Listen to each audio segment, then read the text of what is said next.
was stuck back here. All this nasty section was back in here, so it wouldn't come out. Couldn't get past this spot, but I got her past there now. So moves just fine. Got hydraulic rim. Yeah, that's been pretty fun. Messing around with it. Got these swivels on here because I was taking this off and on, and it was just a pain, so I went and bought those swivels. They're like $4. And then was able to get the ram to move. I took the whole thing apart, both ends off, and cleaned all the old hydraulic fluid out of it. It was nasty in there. Cleaned all that up, and then I hit the back of this with the rubber mallet to move it. I was able to move it just a tiny bit, put it back on the tractor, and then I was able to get through this hard spot. Well, this is idle. Yeah, it's okay, but it's still like like it wants to die. Here's, give it some throttle.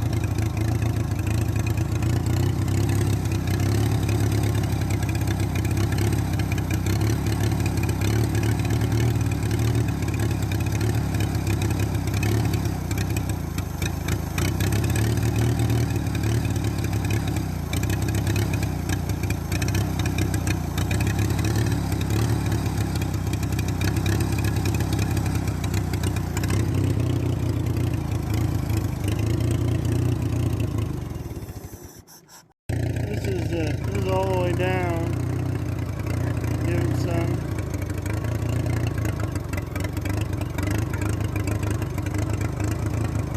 It starts to choke out. I don't know. Maybe I'll Google how to set up this carburetor and see if that helps me. Okay, I found like a blog online, I guess. And all sorts of different things I had to do, but I think I might have figured it out. If you can see anything. It's pretty dark out here now.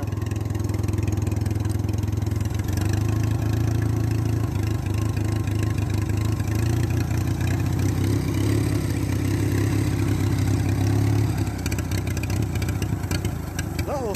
Uh-oh. I don't know, maybe I didn't.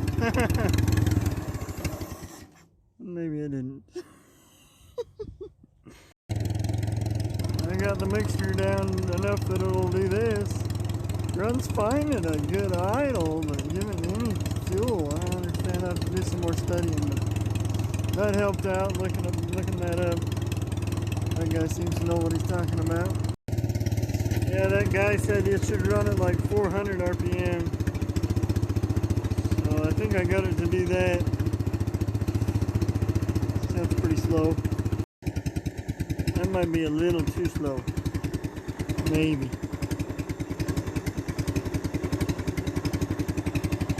A little better. That one right there. Open her up about a quarter turn, maybe. They said I could adjust it to quarter turn or 3/8 of a turn or something like that. It said. Let's try that.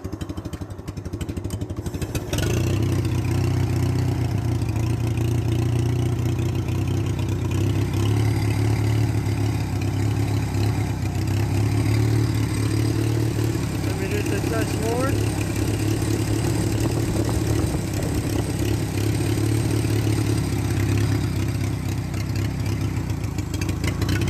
Maybe too much.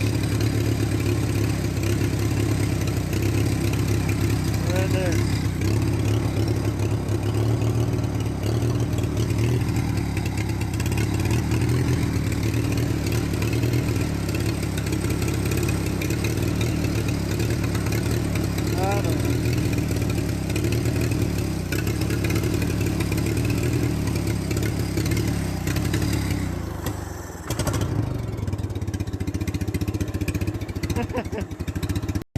That's just off idle there, just a tiny bit.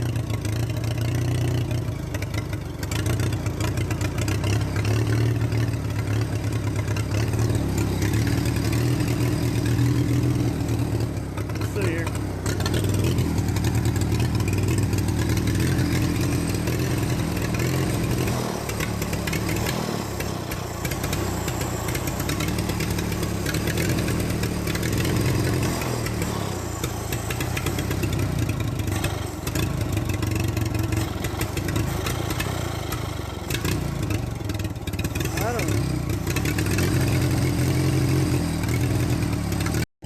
This is at idle. I'm gonna put her in the shop here.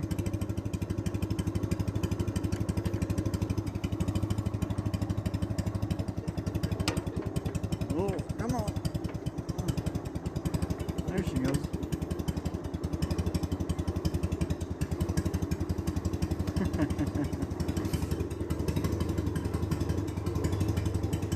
See if I can avoid running my own boots over.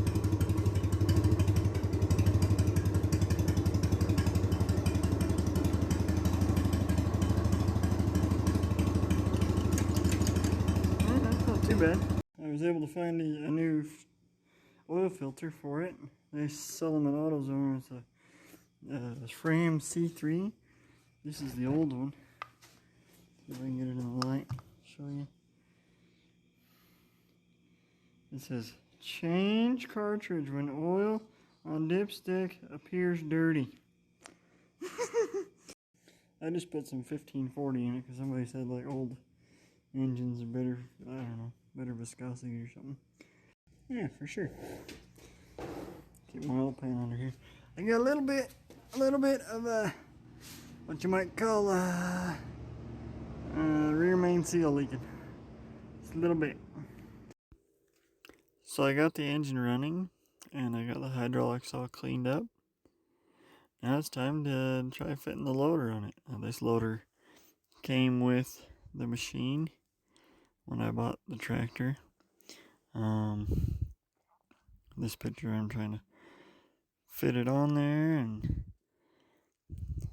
this is kind of a bad picture, but it's fitting it on there, and I've got a jack stand underneath it because I don't have anything hooked up just on that back end. It hooks up to the back end, the rear case or whatever, where got the loader on there, got the ram hooked up and the hydraulics all going, and we ran it with the hydraulics hooked up, and I got a valve for it, a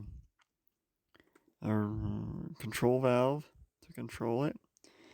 And this first picture was took in the fall of last year, and then this picture this spring. So we got it hooked up to the hydraulics, and I was running pressure, and then I couldn't get much pressure. I think I might have problems with the hydraulic pump. So we're running it, but I couldn't run it above idle. And it said at 2,000 RPM we should have 1,500 PSI on the hydraulics. So I was trying to rev it up, get up high enough that I could test the hydraulics, but every time I revved it up a little bit, it would die. And then finally figured out, took me a while, but I finally figured out that I got a lot of blow-by. So we're losing a lot of pressure and whatnot. So then I just pulled it out back and parked it. And there it sits. I need to take the loader off, pull it back in the shop, and then start tearing down the engine. But I'd like to do an inline or an in-frame rebuild on the engine. I have found a few parts online, but I'm not sure really what I'm doing. I've never done this. I'm pretty limited on mechanical abilities. That's kind of why I'm doing this, though. But at the same time, it seems kind of daunting to me to rebuild the engine, and I don't have much time. Spend a lot of hours at work, so I just don't have much time. But I'd like to get it back in the garage and get the engine torn down to at least see what's going on, because we are getting a lot of blow-by and it's fouling the plugs and then it stops running. That's what's going on with why I can't get it above an idle. But I did figure out the carburetor. I bought a new carburetor. It's a Zenith carburetor that goes on these, and if you look around good enough, you can find a cheaper one than what they have listed at some places. Some places they're wanting like $350 to $400 for that carburetor. And if you find the part number, and if I have time, I'll put the part number on this video in the comments or in the description, and then you can just find it. But if you don't have that, they want a lot of money for it if you can't find that part number. But thanks for watching, and hopefully I can get back to this project soon. Bye. So that carburetor is probably still good. Yeah. I was thinking the other carburetor, that's gonna solve my problems I won't have. Yeah, it's just the adjustment apparently.